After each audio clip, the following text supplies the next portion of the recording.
தாய் தமிழ் உறவுகளுக்கு வணக்கம்.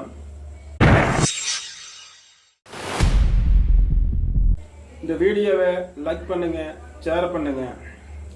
சென்னை திருவள்ளூர் மாவட்டம் கும்மிடிப்பூண்டி தூரப்பள்ளம் என்ற கிராமத்தில் வசித்து வந்த சிலம்பரசன் பிரியா என்ற குடும்பத்தினர் வசித்து வந்திருக்கிறார்கள். அவருக்கு இடையே சந்தேகத்தின் காரணமாக அவர்களுக்கிடையே அவ்வப்போது பிரச்சனைகள், சண்டை சச்சரவுகளாக இருந்து கொண்டு இருந்திருக்கிறது. சில நாட்களாகவே சண்டையில் இருந்திருக்கிறார்கள், பக்கத்தில் இருப்பவர்கள் தெரிவிக்கிறார்கள். அப்படி இருக்கும் பொழுது தீபாவளிக்கு சில நாட்களுக்கு முன்பு இருவரும் மிக மூர்க்கமாக சண்டை செய்திருக்கிறார்கள். செய்து சிலம்பரசன் தன் மனைவியை அடித்து கொண்டிருக்கிறார். கொன்று யாருக்கும் தெரியா வண்ணம் அவர் தூரத்தில் உள்ள ஒரு ஏரி பகுதியில் அவரை பிதைத்திருக்கிறார். இப்படி இருந்த நிலையில் அவன் தன் மனைவி இல்லாமல் பெயிண்ட் வேலைக்கு செல்வது, பிறகு குடித்துவிட்டு இவனாக வந்து தெரிவது, படுத்து உறங்குவது, இப்படி இருந்திருக்கிறான். அப்படி இருக்கும் பொழுது தீபாவளி அன்று தன் மைத்துனன் அவர் வீட்டுக்கு வந்திருக்கிறார். தன் அக்காவுக்கு பிடித்த பட்டாசு, துணிகள் மற்றும் பல வாங்கி கொண்டு அவர்கள் வீட்டுக்கு வந்திருக்கிறார்கள். அப்பொழுது தன் மாமனிடம், எங்கே எனது அக்கா காணவில்லை, எங்கே சென்றார்கள், அவருக்கு பிடித்தமான துணி மற்றும் பட்டாசுகள் எல்லாம் வாங்கி வந்திருக்கிறேன் என்று கேட்டிருக்கிறார். அவர்கள் எவனையோ கூட்டி கொண்டு ஓடிவிட்டார் என்று பதிலளித்திருக்கிறார். என்ன இப்படி சொல்கிறீர்கள்? என் அக்காவை காட்டுங்கள், எங்கே அனுப்பி வைத்திருக்கிறீர்கள், ஏன் இப்படி பேசுகிறீர்கள் என்றெல்லாம் அவருடைய மைத்தனன் பேசியிருக்கிறான். உங்க அக்காவை கொன்று விட்டேனடா போடா என்று மிரட்டி இருக்கிறான். இப்படி இருக்கும் பொழுது இவன் மைத்துனன் தன் வீட்டுக்கு போய்விட்டான். இதை கேட்டுவிட்டு வீட்டுக்கு போய்விட்டான். தன் அப்பாவிடம் போய் தன் மாமா இது போல தெரிவிக்கிறார் என்று கூறியிருக்கிறான். இதன் காரணமாக தன் மகளையும் காணவில்லை, வீட்டுக்கு வருவாள். இப்பொழுது அவ்வப்போது வருவார்கள், இப்பொழுது வருவதும் இல்லை, 10 நாளைக்கு ஒருக்கா வருவாங்க, இப்போ வருவதும் இல்லை என்று எண்ணி தந்தை அவர்கள் போலீசில் கம்ப்ளைண்ட் செய்திருக்கிறார். இது போன்று தெரிவித்திருக்கிறார். தன் மருமகன் தன் மகளை கொன்றுவிட்டதாக தன் மகனிடம் சொல்லியிருக்கிறார். அதே மாதிரி தன்னுடைய மகளும் காணவில்லை என்றெல்லாம் சொல்லி கம்ப்ளைண்ட் செய்திருக்கிறார். பிறகு போலீசில் அவனை அழைத்து விசாரிக்க வந்தபோது அன்று தீபாவளி நாள் இவன் தன்னோட வீட்டில் இட்லி மற்ற கறி குழம்புகளை வைத்து படையல் போட்டு கும்பிட்டு கொண்டு இருக்கும் நேரத்தில் போலீசார்கள் சென்று பார்க்க இவன் இந்த நிலையில் இருந்திருக்கிறான். அப்படி இருக்கும் பொழுது அவர்கள், சரி விடு, இந்த இட்லியாவது சாப்பிட்டு விட்டு வரட்டும், இனிமேல் இவன் ஜெயிலில் தான் சாப்பிடுவான் என்று எண்ணி சாப்பிட்டு வாடா அப்படின்னு சொல்லி இட்லி எல்லாம் சாப்பிட்டு போலீஸ் ஸ்டேஷன்ல விசாரிச்சிருக்கிறாங்க. அவன் விசாரிச்சில, நான் தான் கொன்னேன், இந்த மாதிரி இந்த ஏரிக்கரையில தான் புதைச்சிருக்கிறேன் அப்படின்னு ஒத்துக்கிட்டான்.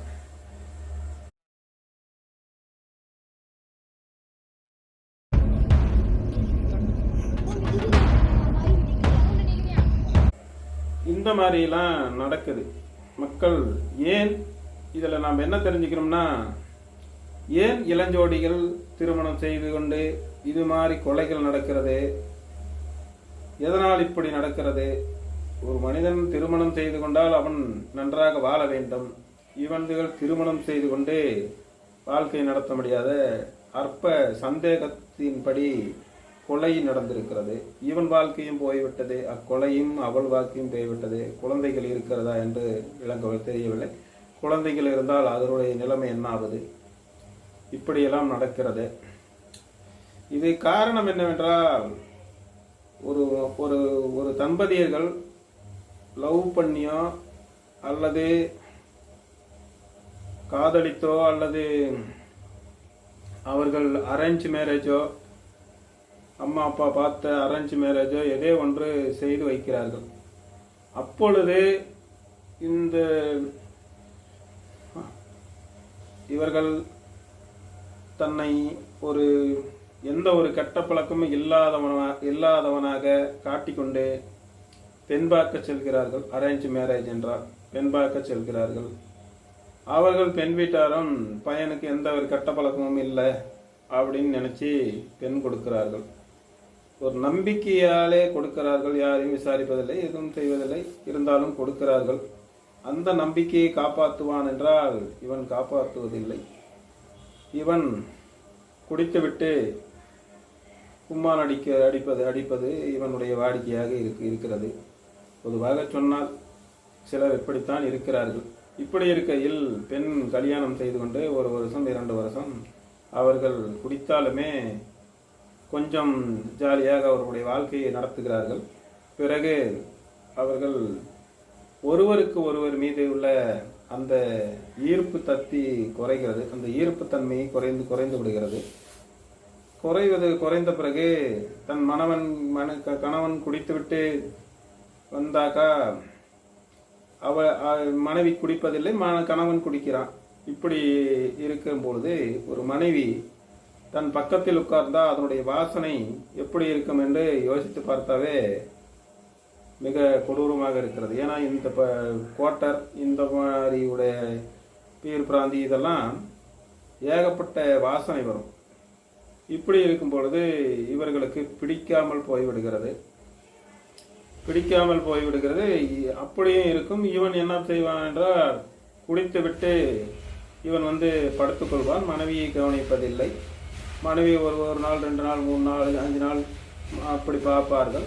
பார்த்துவிட்டு இவன் வேலைக்கு ஆக மாட்டான் போல என்று எண்ணி அவர்கள் தவறு செய்கிறார்கள்.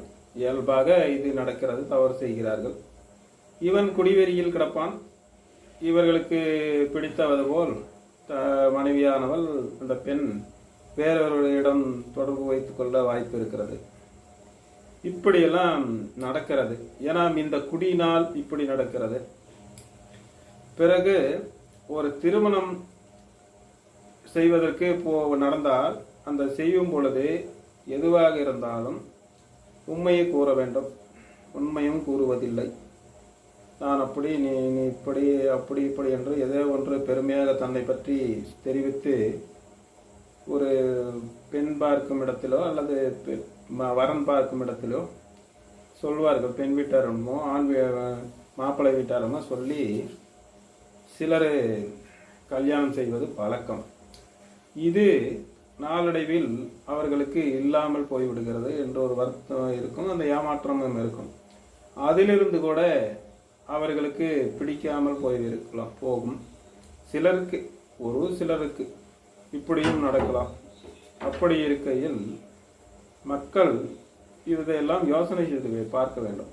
அதிகமாக குடியில்தான் இந்த மாதிரி இறப்புகள், கொடூர கொலைகள், கொடூர மரணங்கள், பைக்கில் போய் ஆக்சிடென்ட் ஆகுவது, போதை போட்டுக்கொண்டு காரில் போய் பக்கத்தில் இருப்பவர்களிடம் ரோட்டில் சைடில் நடந்துக்கிட்டு போகிறவங்க மேலே விட்டு ஏற்றுவது, கொல்லுவது, கேட்டால் போதை அணிந்து இப்படி செய்து விட்டான் என்று சிம்பிளாக சொல்லிவிடுகிறார்கள். கடைசியாக அவன் எஃப்ஐஆர் போட்டு அவனும் ஜெயிலுக்கு செல்கிறான். அவன் வாழ்க்கையும் போகுது.